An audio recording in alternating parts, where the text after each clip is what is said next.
Hello बच्चों, स्वागत है आपका सुंदरी और राक्षस के सेकंड पार्ट में।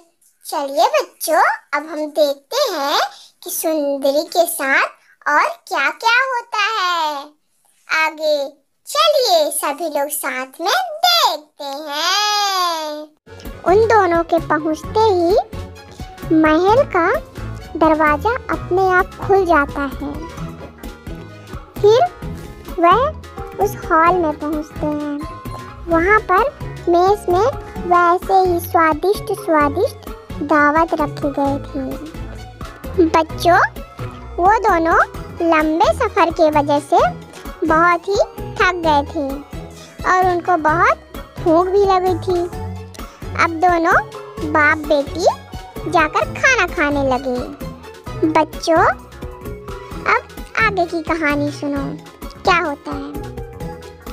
कुछ देर बाद राक्षस वहां आ गया। सुंदरी तो राक्षस को देखकर घबरा गई बहुत ज्यादा। क्या तुम अपनी मर्जी से यहाँ आई हो? हाँ स्वामी जी, मैं यहाँ अपनी मर्जी से आई हूँ। क्या तुम यहाँ अपने पिता को छोड़कर मेरे साथ इस महल में रहोगी? हाँ। मेरी शर्त पूरी करने के लिए बहुत बहुत धन्यवाद। अब तुम अपने घोड़े के पास जाओ। उस घोड़े में 2 बोरी सोने के सिक्के भर दिए गए हैं, जिसमें तुम और तुम्हारी दोनों बेटियां बहुत ही खुश रहेंगे। अब तुम जा सकते हो। अलविदा बेटी, अपना ध्यान रखना। मुझे तुम्हारी बहुत याद आएगी, मेरी बच्ची। मुझे भी आपकी बहुत याद आएगी पिताजी। व्यापारी घोड़े पर बैठा और वहां से निकल गया। राक्षस ने कहा कि तुम आराम कर लो। सुंदरी ने उसकी बात मानी और ऊपर जाकर उस रूम में सो गई। सुबह जब वह उठी तो उस कमरे में हर वह चीज था जिसकी उसको जरूरत थी। नए कपड़े, गहने इत्यादि। वह नीचे तैयार होकर आई तो उसने देखा कि मेज में सब कुछ तैयार है। बच्चों, सुंदरी ने भरपूर पेट भर खाना खाया और खिड़की के पास एक बड़े सोफे पर आकर बैठ गई। बच्चों, सुंदरी को इतने ऐशो आराम होने के बावजूद भी उसे वहाँ रहने का मन नहीं कर रहा था। वह उदास थी। वह सोच रही थी, क्या मैं हमेशा ऐसे ही यहाँ रहूंगी? बच्चों, तभी वहाँ पर राक्षस आता है और बोलता है, कैसे हो सुंदरी? तो सुंदरी बोलती है, ठीक हूँ। सुंदरी, क्या तुम मुझसे प्यार करती हो? क्या तुम मुझसे शादी करना चाहती हो? नहीं नहीं, डरने की कोई ज़रूरत नहीं है। तुम बेझिझक अपना उत्तर दो। बस हाँ या ना में जवाब दो। नहीं। ठीक है सुंदरी, अब तुम आराम करो। शुभ रात्रि। बच्चों, राक्षस वहाँ से चला गया और अपने संगीत में फिर से मगन हो गया। बच्चों, अब तो जो राक्षस था वो हर दिन सुंदरी से मिलने आता और बस वह यही प्रश्न पूछता कि वो उससे प्यार करती है, क्या वह उससे शादी करना चाहती है। और डेली जो सुंदरी थी वह उसका प्रस्तावना मना कर देती थी और राक्षस वहाँ से उदास होकर चला जाता था। लेकिन राक्षस हमेशा जाकर संगीत बजाता था। बच्चों, कई दिनों तक यह सिलसिला चलता रहा। अब जो सुंदरी थी उसको राक्षस से डर नहीं लगता था। बच्चों, अब जो सुंदरी का दिन था वह उस महल में बहुत मज़े से गुजरने लगा। और जो राक्षस था वह सुंदरी के लिए बहुत सारा किताब लेके आया, जिससे सुंदरी उसे पढ़ पढ़ के अपना दिन गुजारती थी। सुंदरी बाग में भी जाती थी। और बच्चों, जो राक्षस म्यूजिक बजाता था, गीत बजाता था, उसे सुनना अब सुंदरी को बहुत अच्छा लगता था। बच्चों, अक्सर वो दोनों बैठकर बहुत सारा बातें किया करते थे।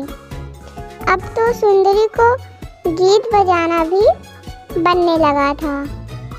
बहुत दिन गुजर गए और सुंदरी को कुछ चीज़ की भी तकलीफ नहीं थी, क्योंकि जो राक्षस था वह बहुत ही दयालु था।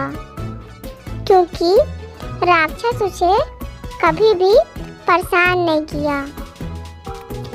लेकिन एक दिन सुंदरी को अपने पिताजी और दोनों बहनों की बहुत ज़्यादा याद आने लगी। बच्चों, अब जो सुंदरी थी वह उनसे मिलने के लिए तरसने लगी और वह बहुत उदास रहने लगी। बच्चों, एक दिन राक्षस ने उसकी उदासी का कारण पूछा। तो सुंदरी बताती है कि मुझे अपने पापा की और दोनों बहन की बहुत याद आ रही है। मुझे उनसे मिलना है। प्लीज़ मुझे वहाँ अपने पापा से मिलने के लिए जाने दो।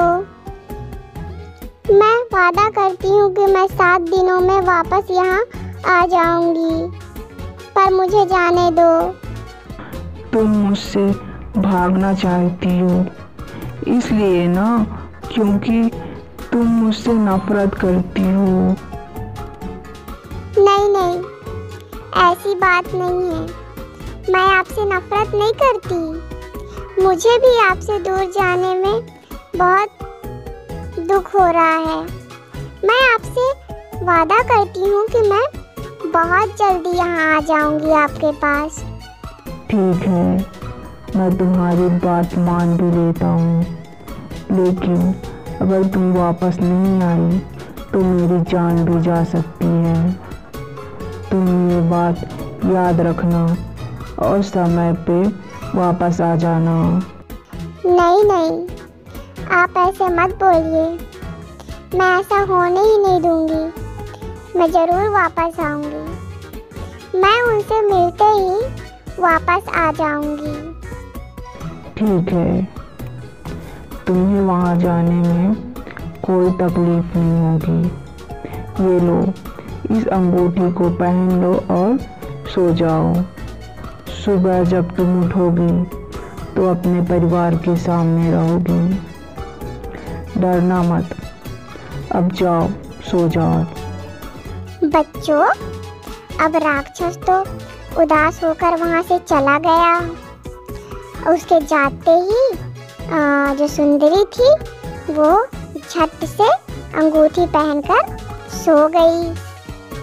बच्चों, जब सुंदरी उठी तो वह अपने आप को अपने घर में अपने बिस्तर पर पाई और उसे देखकर बहनें शौक में हो गई कि सुंदरी यहाँ पर कैसे, इतना जल्दी कैसे यहाँ आ गई। बच्चों, सुंदरी अपने पिता के गले लगे और दोनों रोने लगे।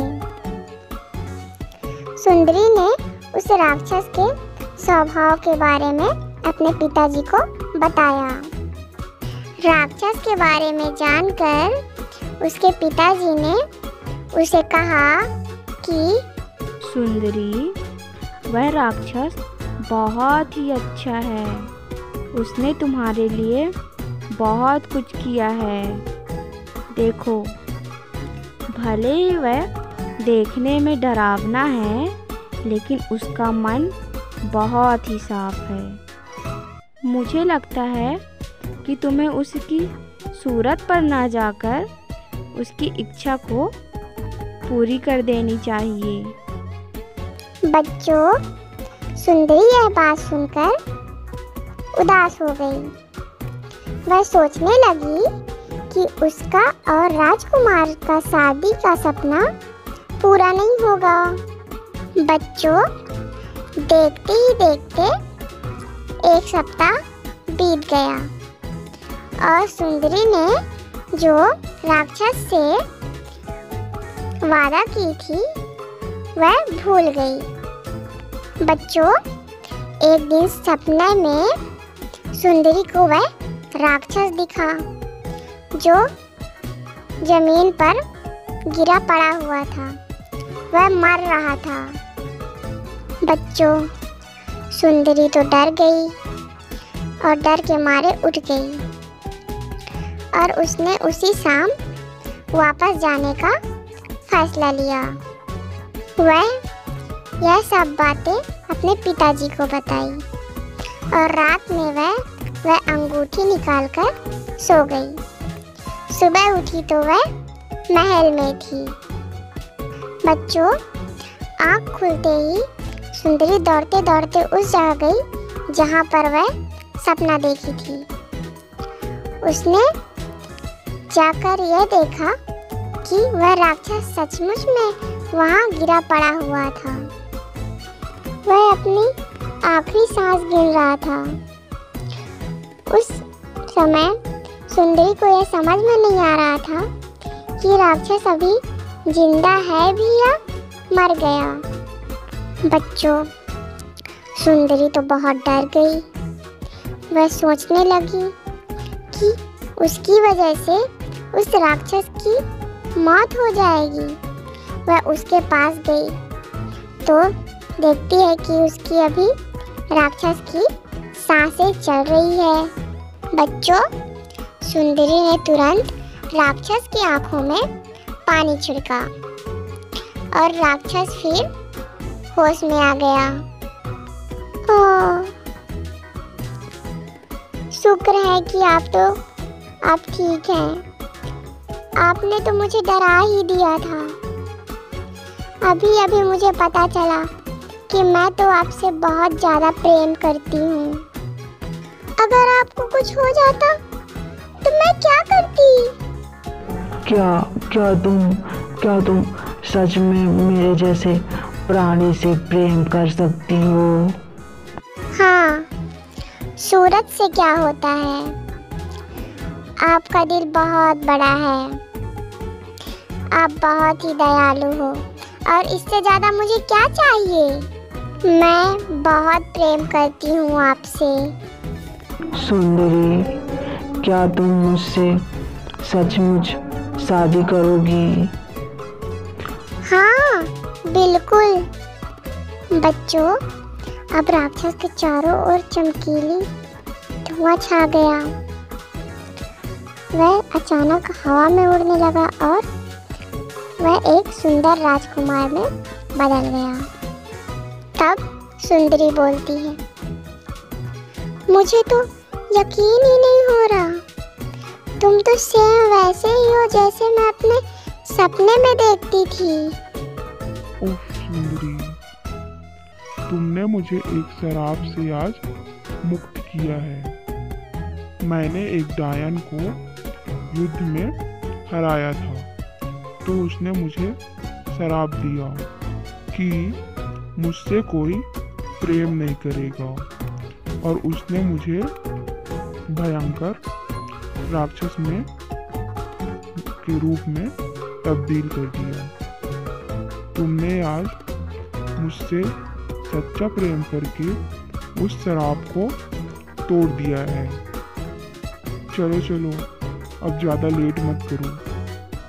चलो तुम्हारे परिवार के पास चलते हैं और अपनी शादी की खबर देते हैं।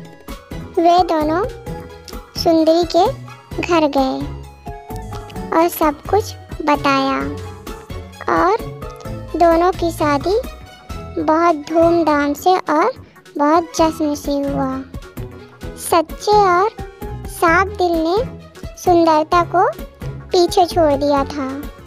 केवल सुंदर दिखना ही काफ़ी नहीं है, असली सुंदरता साफ दिल में होती है, अच्छे विचारों में और अच्छे आत्मा में।